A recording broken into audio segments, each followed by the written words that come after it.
Hello guys, তাড়াতাড়ি করে সোমনাথ তলায় যাব বলে বেরিয়ে পড়লাম। আমাদের হাওড়ায় যে খুব পুরনো একটা মন্দির বাবা সোমনাথের, সেই ঠাকুরের মাথায় জল ঢালবো। তাড়াতাড়ি করে স্নান করে বেরিয়ে পড়লাম। ও মাই গড, মন্দিরে কত ভিড়! আমি আর আমার বোন দুজনে বেরিয়ে পড়লাম। এত ভিড় আর এত রোদ, দুজনে মাথায় ঘোমটা দিয়ে নতুন বইয়ের মতো সেজেছি। সেজে দুবনে একটু ফটোও তুলে নিলাম, জল ঢেলে নিলাম ঠাকুরের মাথায়। সেটা তোমাদেরকে আমি ভিডিও করে দেখাতে পারিনি, কেননা ওই সময় ফোন ইউজ করতে দিচ্ছিল না। বাইরে থেকে তোমরা ভিডিও করতে পারো, কিন্তু সামনে থেকে একটুও ভিডিও করতে দিচ্ছিল না। কি করে দেবে বলো, এতটাই ভিড়। সেটা তোমার ক্ষেত্রেও যেমন, আমার ক্ষেত্রেও তেমন, তাই না? জল ঢেলে পুজো করে ঠাকুরকে এবার বাইরে মোমবাতি ধূপবাতি সব জ্বালছি। কি প্রচণ্ড রোদ! তখন বাজে 12টা।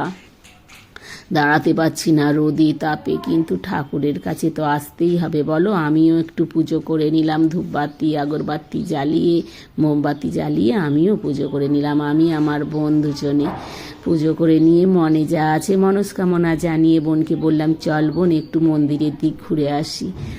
কবে এসেছি আবার কবে আসবো তার কোনো ঠিক নেই বলে দুবনে মিলে মন্দিরটার চারদিকে একটু ঘুরে নিলাম। বেশ লাগছে, খুব আনন্দ হচ্ছে। বোনকে বললাম, তুই একটু ভিডিও বানিয়ে নে, আমি একটু ভিডিও বানিয়ে নিই বলে দুবনে তো আমরা কত আনন্দ করলাম।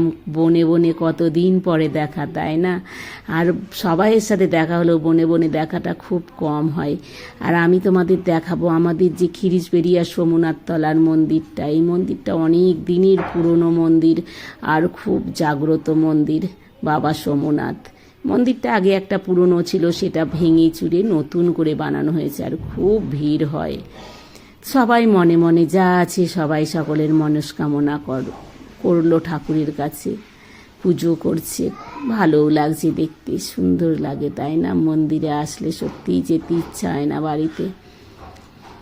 তো বোনকে বলছি, চল বোন পুজো তো হলো, এইবার আমরা একটু ঘুরে বেরিয়ে নিই বলে আমি কি করেছি, বোনের হাত ধরে ঠাকুরের কাছে প্রণাম করে একটু বাইরের দিকে বেরিয়ে আসলাম। যেখানে মেলা হয়েছে সেখানে দূরে একটা জায়গায় বসে বসে দূর থেকে সব নাজারাগুলো দেখছি আর তোমাদেরকেও দেখাচ্ছি। আমরা অনেকটা দূরে বসে আছি, কেননা মেলাতে অনেক ভিড়। এত ভিড়ে ঢোকার ইচ্ছা নেই, একটু ভিড়টা খালি হলে তারপর ঢুকবো। আমার ভিডিও যে তোমরা দেখো তার জন্য মন থেকে থ্যাংক ইউ। মেলাতে কি ভালো লাগে তোমাদের? আমার তো একটু জিলাপি ভালো লাগে, গরম গরম জিলাপি খেতে খুব ভালো লাগে। আর আমার ফেভারিট হচ্ছে ঝালমুড়ি, তাই একটু ঝালমুড়ি কিনে খেয়ে নেবো। এইবার আমি তোমাদেরকে দেখাবো সোমনাথ তলার আমাদের যে সোমনাথের মন্দিরটা। এই দেখো, এই হচ্ছে মন্দির। এটা নতুনভাবে বানানো হয়েছে। মন্দিরটাকে চারদিকে লাইটে সাজিয়েছে, খুব ভালো লাগছে মন্দিরটা। তোমাদের কীরকম লাগছে? আমার তো খুব ভালো লাগছে। আমি ঠাকুরের সামনে একটা ফটো ভিডিও করেই